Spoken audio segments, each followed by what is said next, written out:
In the summer of 1934, on a July afternoon, a group of Oxford groupers were at Roland Hazard's house swimming in his pool. Two men at the house that day were Serba Graves and Shep Cornell. Both men had been helped by Roland to overcome their drinking problems. That day, Serba Graves remembered an old golfing buddy of his named Ebby Thatcher, who was a really bad drunk, and Serba suggested they visit him and see if their Oxford group program could help Ebby as it did them. Shep was down to go, but Roland was not, so Serba and Shep drove down to the Thatcher house. On the back patio, Ebby was sitting with his head down, surrounded by tin cans, plus he was drunk. Serba called out, "Ebby, having fun?" Ebby replied, "Go to hell." "Well, if you no longer want to live like this," Serba said, "we have an idea."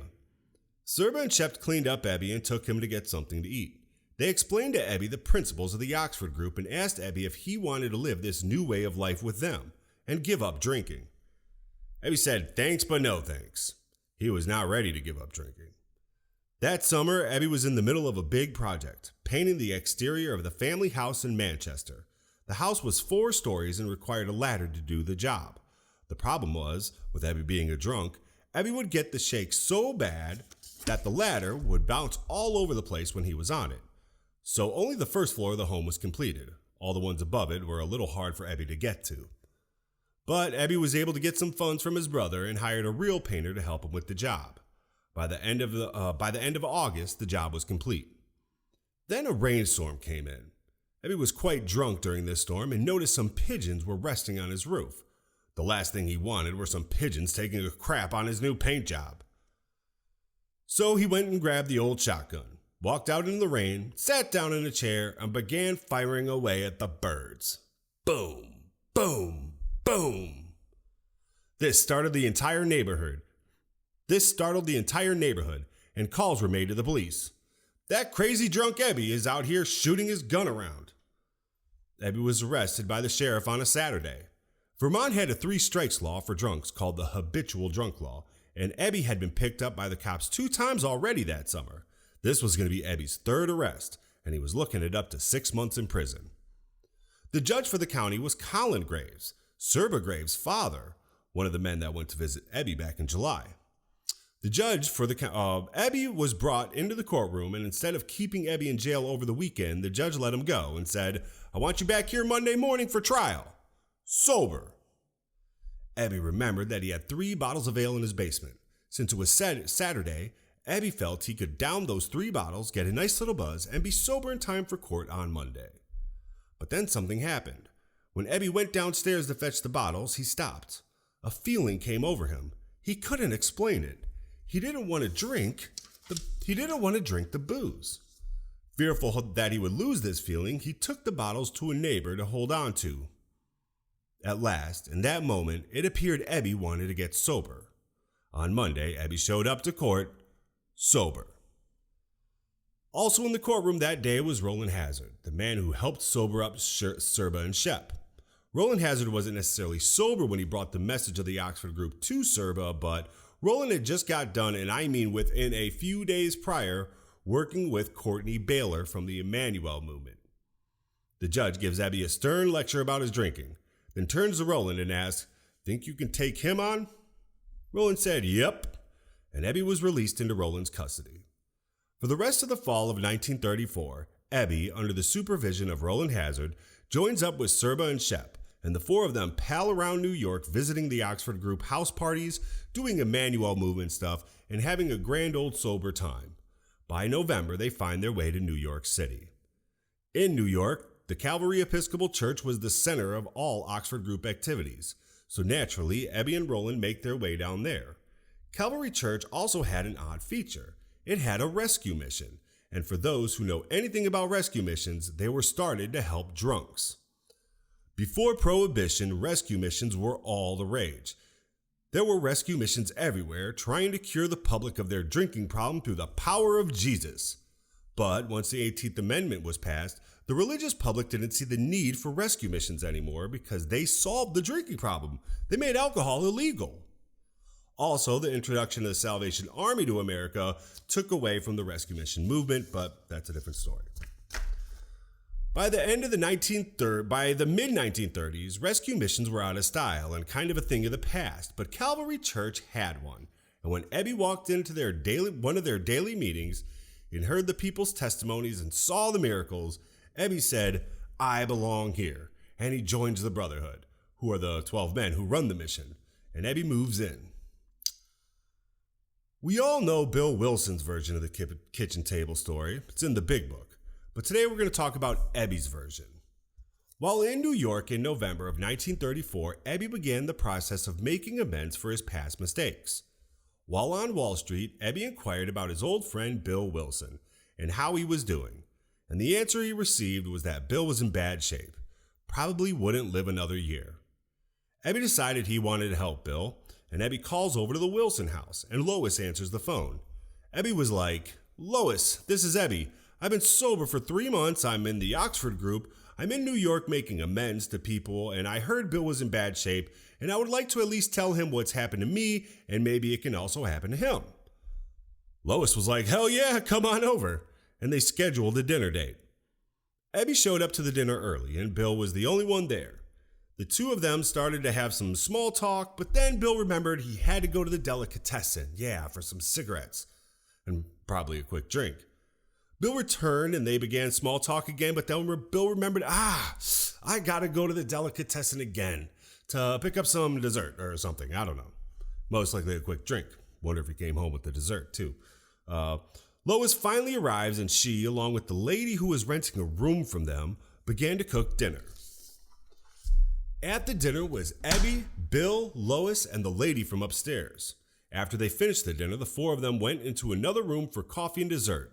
Or the term Ebby uses was went upstairs for coffee and conversation. It was during that conversation that Lois turned to Ebby and said, "So, what's been going on with you?" And Ebby launched into a 5-hour super sermon, the sales pitch of a lifetime, because Ebby knew Bill was either going to take it or have nothing. He was either going to take all of it or have nothing to do with it. Ebby talked about the Oxford group, the principles he had learned, the supposed 6 steps, and the 4 absolutes. He downplayed the God part and told Bill he could give it a try, as an experiment. The pitch worked, kind of. When Bill was walking Ebby out, he said to Ebby, "I don't know what you got, but I want it." The impression Ebby left on Bill was profound. Bill said that for all the days after Ebby came to dinner, he couldn't get out of his head the good Ebby talked about. One day, while in a maudling state, self-pitying, Bill thought it would be a good idea to go visit this Calvary mission to see what all this stuff was about. So Bill heads out, but it took him all day to make it there. There were a lot of bars along the way. Bill even picked up a drifter to accompany him to the mission named Alec, who was a fisherman from Finland. At the door of the mission, Bill and Alec were refused entry on account of them being too drunk. But Ebby soon showed up and invited Bill and Alec in for a plate of beans and to stay for the meeting. Ebby, Alec, and Bill would sit on the hard bench of the mission amongst the shivering dissidents for the meeting. Bill was still drunk. They sang hymns. A man named Tex preached that only Jesus could relieve them from their drunkenness. And after the preaching came the testimonies. Reformed drunks of all types spoke on how Jesus saved them. Then came the call for those who wanted to repent for their sins to come to the rail and give their life to God. Bill sprang up to go forward, dragging Alex with him. Ebby tried to stop them, but it was too late. Bill was on his way to the front of the room. He knelt at the rail and was asked by Tex to ask God for help. Bill doesn't remember what he said, but apparently it was so profound and humble enough that Ebby told Bill afterward he had done all right and had given his heart to God. That was Bill's first visit to the rescue mission. Returning home, Bill felt the drink problem was solved. God was in charge. But the next day, Bill had a terrible hangover. He thought he'd take a few drinks to cure it, and boom, he was back to where he started. In his drunken state, Bill returned to the mission looking for Ebby, but Ebby wasn't there. The story, as told by the cook at the mission named Spoons Costello, he says that some tall guy wearing an expensive suit kept coming in here looking for Ebby. He was very drunk and carrying with him a down and out, probably Alec. Bill attended the 5 p.m. meeting that night wearing his expensive suit and carrying Alec the Finn with him, who, judging by Alec's clothes, had been on the bum for a while. Ebby was not there. Leading the meeting that night was a man named Gerald Seck. The hymn was sung and the Bible reading was made. Then Gerald Seck began to testify. But as Gerald Seck began to speak, Bill Wilson stood up and began to walk to the front. The men in the mission tried stopping Bill, but Bill kept persisting that he wanted to testify in his drunken state. Gerald Seck was annoyed by this, but the men in the mission relented and let Bill speak. Bill said that if the mission could get Ebby sober, they should be able to get him sober too. And then Bill went in on a whole bunch of other stuff, and probably nonsensical because he was drunk. At the end of the meeting, when the call was made for sinners to come forward, Bill joined the flock again. When the meeting was over, Bill wanted to stay at the mission. The men agreed to give Alec a bed upstairs because he looked like their normal clientele. But Bill, in his expensive suit, it was recommended that he go to Towns Hospital instead, because someone in the mission with an expensive suit like that was liable to get robbed, even assaulted. Bill was promised by the rescue mission boys that if he went to Towns Hospital, Ebby and the other members of the group would go visit him there. It took a few weeks, but Bill eventually found himself in Towns Hospital to get sobered up, this time for the last time. While in the hospital, Ebby came to visit Bill, not to preach, but just to see how Bill was doing. Bill knew he wanted to be sober, but what about all this God stuff? In his agony, Bill cried out, "If there is a God, would he please show himself?" It was then that the room began to light up. A great feeling of ecstasy came over Bill. He felt as if he was on a mountaintop. Then the light flashed again and he was back in his bed. Now, it's important to point out that in the big book, Bill says that Ebby came to see him in the hospital and Bill fully acquainted Ebby with his deficiencies. Ebby and Bill made a list of people he had hurt, and Bill expressed a willingness to approach these people and correct his wrongs and to right all matters to the best of his ability, and then the hot flash hit. But in Bill's recorded talks, he says that he simply called out for God to show himself, and then the hot flash happened. So take that for what you will. Whatever it was, it worked. Bill was sober, and now that Bill had the power of God in him, he went about preaching to other alcoholics. This is something Bill probably would have learned from the rescue mission. Redeemed people were encouraged to go out into the public and testify to people they knew or to people on the street about how God had saved them, and God can save you too. In 6 months of preaching, Bill saved no one. The home life for Bill and Lois was uncertain at this point too, and Lois's relatives began to murmur, "When is Bill going to stop being a missionary and go back to work?" So Bill began to hang around Wall Street again, in the rooms Wall Street people frequented, brokerage shops. He said it made it look like he was working, but he was just hanging out there. One day, while looking like he was working, Bill found himself in a conversation with a stranger that snowballed into a deal. Suddenly, Bill found himself as the representative for someone who has a controlling interest in a small company in Akron. He thinks he can get the company to elect him president. Bill thought, "I'll go down to Akron, take control of this company, bring in the paychecks, get Lois out of the department store, and out of the apartment, and then they could walk around town with their heads held high again." Now, Bill was only sober a few days when he returned to Towns Hospital and convinced Dr. Silkworth to let him go upstairs to talk to the drunks. Understandably, Dr. Silkworth was hesitant. Here is a man of science, and Bill was asking to talk to his patients about God. But Bill was nothing of a good salesman, and Dr. Silkworth finally relented. Upstairs, Bill preached about his white light experience, how all the drunks up there needed to repent for their sins and begin living a life that demands no reward, etc., etc., etc.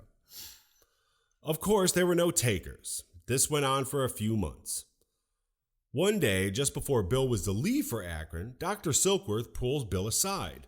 The doctor brought up the book, The Varieties of Religious Experience, and how in that book, people described the low point of their lives, how defeated they were, and how in that moment they were able to find God. It was only then that their conversion happened. The doctor said, "Give them, the patients, the medical business first. Give it to them hard. Tell them about the mental obsession and the physical craving that condemns them to go mad or even die. You, Bill, you can communicate to these drunks in a way I cannot. You can communicate your experience, your low points in a way that they can understand. You should tell them what happened to you and not preach to them." And that's what Bill started to do, just in time for his trip to Akron. Bill and his come-lately friends arrive in Akron and they begin trying to take over some company they received a majority stake in. The name of the company they were trying to take over was the National Rubber and Machinery Company. The group, envisioning a triumphant takeover, found themselves losing the fight. Once defeat became clear, Bill's come-lately friends quickly split the scene, and he was left on his own. Bill was in quite a pickle. He had no colleagues from Wall Street he could phone up for help. They were long gone. He found himself stuck in the Mayflower Hotel with only $10 in his pocket, not even enough to cover the hotel bill. As many are familiar, this is where Bill said he had his first temptation to drink since sobering up 6 months prior. It was then, he would share later, that he intuitively knew what he had to do: find another drunk to help. Bill picks up the phone directory and starts calling churches. He found a name that piqued his interest: Pastor Walter Tunks of the Episcopal Church. Bill says he picked the name because he thought it sounded funny, right? Pastor Tunks answered the phone and referred Bill to a gentleman from the Oxford group in Akron, and that man gave Bill a list of 10 names. Bill began calling the list but was having no luck. It was Saturday night and no one was immediately available. The last person on the list was Henrietta Seiberling, who surprisingly picked up the phone. Bill told her of his predicament, and Henrietta said in her southern voice, "I am no drinker, but I certainly understand." She told him to come over right away. When Bill arrives at the Seiberling home, Henrietta informs Bill of Dr. Bob's terrible situation and how desperately he tried to get over his drinking. Henrietta then calls her friend, Ann Smith. Ann informs Henrietta that Dr. Bob has just come home from drinking and bought a potted plant for her for Mother's Day. "The plant is on the table," Ann said, "but Bob is on the floor. So today would not be a good day because Bob isn't getting up." "Well, how about tomorrow?" Henrietta asks. "Well, we'll see," replied Ann. But Henrietta was insistent on Dr. Bob meeting Bill. The next day, Mother's Day, 1935, at 5 p.m., Bill heads to the Seiberling house for dinner. Dr. Bob and Ann stood in the doorway, and Bill could see Bob was shaking like hell. "Can only stay a few minutes. I have an appointment," Bob said. Bill replied, "I know, Bob. I can tell you're very thirsty, right?" They all went into the house, and after dinner, Henrietta put Bill and Bob in the library where they spoke privately for several hours. Taking Dr. Silkworth's advice, Bob led with the medical business and slowly crept in the religious aspect of sobriety. We don't know exactly what was discussed in that room, but we do know that Bill was the first guy Bob said he could do business with. Dr. Bob knew about science, but Bill had the common language that drunks understood. Plus, Bill was not preaching. He was sharing his experience with alcohol, his experience trying to quit, and his spiritual awakening. Whatever demeanor Dr. Bob had walking out of that room, it convinced Ann that something had changed, and that keeping Bill around might be a good idea. Maybe old crotchety Dr. Bob had a smile on his face for once instead of his trademark scowl. Henrietta Seiberling arranged lodging for Bill at the local country club for a couple weeks because Bill was out of cash. Bill steadily frequented Bob and Ann's house for the next couple weeks, and eventually because Ann wanted Bill around to help her husband, she asked Bill to come stay with them. And Dr. Bob and Bill started working the Oxford group program every day, part of the program being morning quiet time, spent meditating and waiting to hear God's message. They sat by the fireplace every morning reading the Bible and meditating. One of their favorite Bible passages came from Corinthians. Faith without works is dead. That's actually Ann's favorite Bible passage. Faith without works is dead. And after a few days of practicing morning quiet time, Bob turned to Bill and said, "Shouldn't we be going out there helping drunks instead of just sitting here?" So Bill and Bob go shopping around Akron for drunks. They visit churches and hospitals without success. Then at a Methodist church down the street, they finally get a live one. The drunk's name is Eddie Riley. Eddie was an alcoholic and an atheist. Bill was excited, thinking, if we can get this guy sobered up, why, it would cause a sensation. Ann invites Eddie and his wife, Ruth, to stay with them. During the week in which Bill and Bob tried working with Eddie, Bill quickly came to the conclusion that the man was derailed. It was said that Eddie would climb out of the window of Dr. Bob's house at night to go get drunk, and Bill and Bob would run around the neighborhood frantically trying to catch him. When Eddie and his wife attended their first Oxford group meeting, Eddie's wife publicly shared information that Eddie thought should be private. Sadly, he roughed her up later that night. Some people believe Ann Smith later confronted Eddie about it, which explains why Eddie chased Ann up the stairs with a knife. A story Eddie would later say was greatly exaggerated. That following Sunday, Eddie ran off again, this time to Cleveland, where he said he was going to jump off the docks and kill himself. Bill and Bob convinced Eddie not to jump until they got there. Bill and Bob then drove through the night to Cleveland, picked Eddie up, and put him in Akron City Hospital. Eddie Riley would eventually get sober, but not until many, many years later, like the 1950s. Probably about 2 weeks after the meeting at Henrietta Seiberling's home and trying and failing to sober up Eddie Riley, Dr. Bob told Bill about an American Medical Association convention coming up in Atlantic City that he normally attended, asking Bill if it was a good idea to go. Ann answered, "Oh no, you're not going anywhere." But Bill had a different answer. "Well, we're going to have to try to live in a world with grog in it, so why don't you go?" Bob goes to the convention, and a few days afterwards, the train that was supposed to be bringing Bob home arrives at the station, and Bob is not on it. The next day comes and goes, and then the next. There was no word from Dr. Bob. Finally, 5 days later, Ann gets a call from a nurse who works with Dr. Bob, announcing that she and her husband picked Bob up at the train station at 4 a.m. that morning, and he was currently laid up at their house. Bill and Ann go to fetch Bob and bring him home. It was then Bill made a startling discovery. Dr. Bob was to perform surgery in 3 days, a procedure that only Dr. Bob was qualified to do. He was shaking terribly, and he would soon begin violent DTs. Although it took a lot longer than 3 days to sober up a drunk after a bender like the one Bob was on, a year around-the-clock operation was started to sober him up. Just sober him up enough so that he could perform the operation. They used Bill Wilson's swarm remedy, K-Rose syrup, and sauerkraut and tomatoes. Why this motley mix, you ask? Well, Bill chronically had a bad stomach. 2 food items that never upset his stomach were sauerkraut and tomatoes. So Bill began to think, maybe sauerkraut and tomatoes will do the trick. Maybe I'm staying sober and it's because of the sauerkraut and tomatoes, right? Because that's what I'm eating and I'm sober, so it must be the sauerkraut and tomatoes. Early in the morning on the day of the operation, Bill and Bob were in the room talking where Bob turned to Bill and said, "Bill, think I'm going to go through with this." Bill asked, "With the operation?" "Oh yeah, the operation. I'm going to go through with that," Bob said, "but also with this sober thing we've been talking about." Ann and Bill drove Dr. Bob to the hospital. Bob's hands were still a little shaky, so Bill gave Bob a beer to calm his nerves, so he wouldn't be, too tight. That June morning was the day of Dr. Bob's last drink. He would remain sober for the rest of his life. That was June 10th, 1935? Yeah, June 10th, 1935. Bill would proclaim later in his talks, and the operation was a success. The man lived. All right, after the procedure, Dr. Bob didn't come directly home.